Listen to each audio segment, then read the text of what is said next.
जय श्री कृष्णा। मेरे बालकृष्ण चैनल में आपका स्वागत है। श्री शिवाय नमो शुद्धम।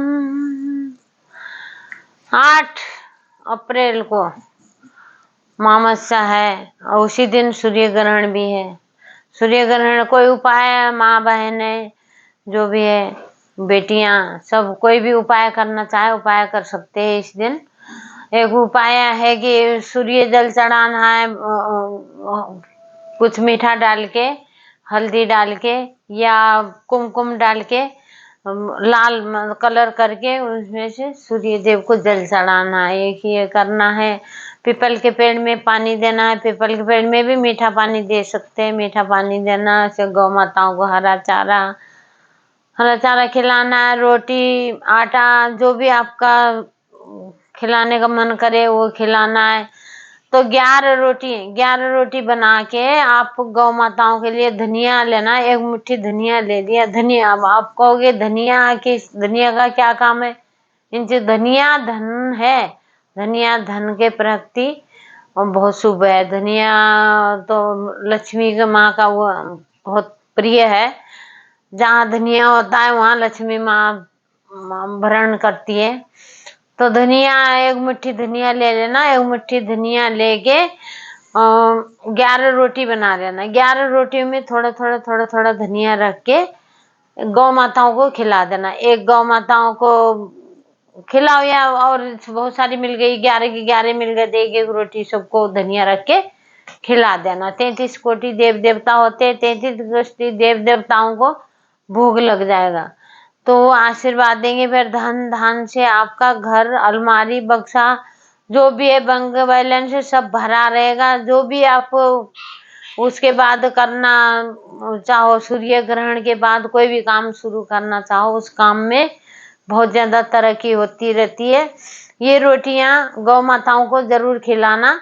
11 रोटियां बना के, 11 रोटी में थोड़ा धनिया रख के, ये उपाय करने वालों का सारे कष्ट भी दूर हो जाएंगे। जो भी दुख, बीमारी, तकलीफ जो भी है, कान में आप बोल सकते हो कि जो भी मनोकामनाएं आपकी है वो गौ माताओं को कान में जाके बोल देना कि गौ माता हमें ये काम हमारा पूरा हो जाए। गौ माताओं का बहुत बड़ा आशीर्वाद होता है। गौ माताओं के आशीर्वाद से आपका 7 पीढ़ियों तक कोई कुछ काम भी ना करो, जब भी धन दौलत इतनी आएगी कि बेशुमार धन दौलत आने वाली है। इसीलिए ये उपाय जरूर करना। और पीपल के पेड़ में जल चढ़ा देना। दिया अपने हाथ से बनाना। दिया बनाना है, उसका आटे का अपने हाथ से दिया बना के उसी दिए में फिर सुबह सुबह गौ माताओं को खिला देना वही दिया। और ये काम और कर सकते हैं। वही धनिया, एक मुट्ठी धनिया लाल कपड़ा लेके, लाल कपड़े में पोटली बना के छत में रख दो। छत में रख दोगे तो रात को जैसे चंद्रमा का थोड़ा सा भी रोशनी उसमें पड़ेगी। छत में रख दिया। फिर सुबह स्नान करके, अपना स्नान करके उस पोटली को ले आओ। पोटली को ले आके, लाल पोटली होनी चाहिए, लाल कपड़े में बांध दिया तो उसको लेके आओ। ले आके अपने जैसे माँ लक्ष्मी का आशीर्वाद समझ के, महालक्ष्मी का आशीर्वाद ही समझ के उसको ले आना। उसको संभाल के तिजोरी में रख दो, बैग में रख दो, कहीं ऐसी जगह अपने घर के मंदिर में रख दो, कहीं भी रख दो। उससे बहुत तो आपका धन महालक्ष्मी बहुत प्रसन्न हो जाएंगे। आपका धन आना शुरू हो जाएगा। और कोई गंगा स्नान करते हैं। कल के दिन, कल ही है 8 तारीख को अमावस्या वाले दिन स्वर्गों का पूरे द्वार खुल जाते हैं। द्वार खुलने के बाद फिर पितरदेव आते हैं। जैसे कल का दिन तो अमावस्या वाले हो गए, पूर्णवासी हो गए, अमावस्या हो गया, एकादशी वाले दिन हो गए। उस दिन पितरों को हम कुछ पितरों के नाम से अच्छी चीजें दान पुण्य कर सकते हैं। किसी गरीबों को खिला सकते हैं। कुछ नहीं तो कोई नहीं मिला गरीबों को, चींटी को दे दिया, कौवा को दे दिया, गौ माता को दे दिया, जो इतने सारे गलियों में डोगी होते हैं उनको दे दिया। जहां से भी जैसे भी उनके पेट में जाएगा तो पितर तक पहुंचा देंगे। कौवा को खिलाने से भी पितर तक पहुंच जाते हैं। तो ये जरूर करना है। कल के दिन बेजमानों के सारे अमावस्या वाले दिन तो बेजमानों को सारा खाना वाना खिला के वो हमारे पितरों को जाता है। पितर भी खुश हो जाते हैं, नहीं तो द्वार तो खुलते ही है। द्वार खुलने के बाद देखते हैं कि भाई हमारे रिश्तेदार क्या क्या हमें वो कहते, कोई तो वेटिंग में होते हैं कि भाई पुण्य जो थोड़ा बहुत पुण्य किया उन्होंने तो और ज्यादा, और उनके पुत्र और पोते उनके सब, और कोई भी नहीं हो पुत्री का पुत्र भी अपने नाना के लिए पूरा कर सकता है। जितना अपना पुत्र करेगा उतना ही बेटी का पुत्र भी कर, उतना ही उसका पुण्य मिल जाएंगे पितरों को। जितना बेटी का पुत्र कुछ करेगा पितरों के लिए तो वो उतना ही मिलेगा। जो हमारा पुत्र हमारे लिए करता है वो ही चीज हमारी बेटी का पुत्र जो है वो करेगा, वो हमें मिल जाएगा। और नहीं तो बेटी का पुत्र नहीं है, अपना पुत्र नहीं है तो दामाद कर सकता है, ऐसा नहीं है, दामाद भी दे सकता है सारा, उनको जल दे सकता है, सब कुछ कर सकता है। तो इसीलिए अमावस्या वाले दिन घर में बिल्कुल शुद्ध होना चाहिए। अमावस्या भी है उसी दिन, सूर्य ग्रहण भी है, पर भारत में नहीं दिखेगा तो कोई सूतक भी नहीं लगेगा भारत में। तो ये ग्रहण भी है उसी दिन।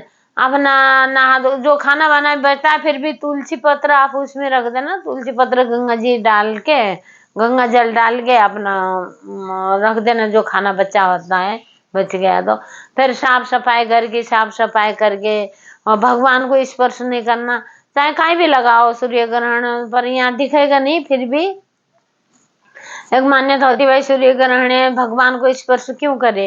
भगवान का पूजा पाठ दिन में करके सुबह ही हो जाती है पूजा पाठ, और ज्यादा शाम सायकाल को उनको स्नान वगैरह करवा के भगवान को, तो फिर उससे दूसरे दिन से फिर नवरात्रि शुरू हो जाएंगे।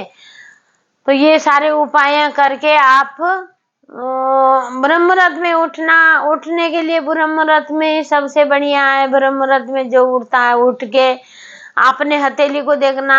ब्रह्म मुहूर्त में 3 से 5:30 बजे तक का ब्रह्म मुहूर्त होता है। ब्रह्म मुहूर्त में जो उठेगा सुबह सुबह उठ के, कराग दे बसते लक्ष्मी, कर्म दे सरस्वती, कर मूले तू गोविंदा, प्रभात कर दर्शनम, ऐसे करके अपने चेहरे में ये मंत्र डेली पढ़ना। फिर उसके बाद आपने श्वास देखना किस नाक से, मतलब इधर से सीधी नाक से या उल्टी नाक से, किधर से खुली हुई है। जिधर की नाक खुली हो उधर का पाए नीचे रख के धरती माँ को प्रणाम करना। धरती माँ को बोलना, हे धरती माँ हम आपके बच्चे हैं, हम पूरा दिन भर आपके सर में पैर रख के चलते हैं, हमें माफ कर देना, क्षमा करना, आपको इतना कष्ट देते हैं धरती माँ, हमें क्षमा करना। ये चीजें जरूर बोलनी आपको। सुबह सुबह उठते ब्रह्म मुहूर्त में उठना तो बहुत बढ़िया बात है। खाली 21 दिन आप उठ के देखिए, 21 दिन तक आप ये करके देखिए क्या चमत्कारी आपके लिए परिणाम आता है, चमत्कारी परिणाम मिलेगा। तो ये चीजें जरूर करें। उसके बाद अपना पानी 2-4 गिलास पानी पी के इधर उधर अपना टहल लिए। फिर लघु संज्ञा जाके अपना नहाने स्नान वगैरह करके सूर्य जल चढ़ा दिया बढ़िया से। सूर्य जल चढ़ाने के बाद अपना मंदिर में पूजा पाठ करा, ठाकुर जी की सेवा कर ली। ठाकुर जी जिस घर में होते उस घर में तो सेवा ही सेवा होती है, सेवा कर लिया ना। तुलसी माँ को दिया शाम को टाइम, कल अमावस्या वाले दिन दिया जलाना है, घी का दिया जला दिया। दिया बनाना आटे का ही दिया बना के तुलसी माँ को चढ़ाना है। श्रृंगार का सामान चढ़ा दो, तुलसी माँ को चुन्नी चढ़ा दो, साड़ी चढ़ा दो, जो आपकी श्रद्धा अनुसार जो भी चढ़ाना है आप चढ़ा दीजिए। और तुलसी माँ में शाम को जरूर घर में बहुत ज्यादा मात्रा में तुलसी होनी चाहिए, क्योंकि वास्तु दोष नहीं रहता तुलसी से। तुलसी माँ का कल तोड़नी नहीं है तुलसी, अमावस्या वाले दिन बोलते, और संडे को भी नहीं तोड़ते। तो इसीलिए तुलसी माँ को तो अपना इजाजत लेके, नारायण की इजाजत लेके अपना भोग नहीं लगाते ना, ठाकुर जी भोग नहीं खाते, फिर उनके बगैर, तुलसी पत्र के बगैर तो भोग नहीं खाते। तो पर तुलसी तो 11 दिन तक कोई खराब नहीं होती, बासी भी नहीं होती, कुछ भी नहीं होती वैसे देखा जाए तो। फिर भी तुलसी माँ तो अपने पति को ये थोड़ी कहेंगी मैं आप भूखे रहो, इसीलिए तोड़ने इजाजत लेके, हाथ जोड़ के आप उनको इजाजत लेके तुलसी पत्र तोड़ सकते हो। जय श्री कृष्णा। मेरे बाल किशन चैनल में आपका बहुत बहुत स्वागत रहा। धन्यवाद।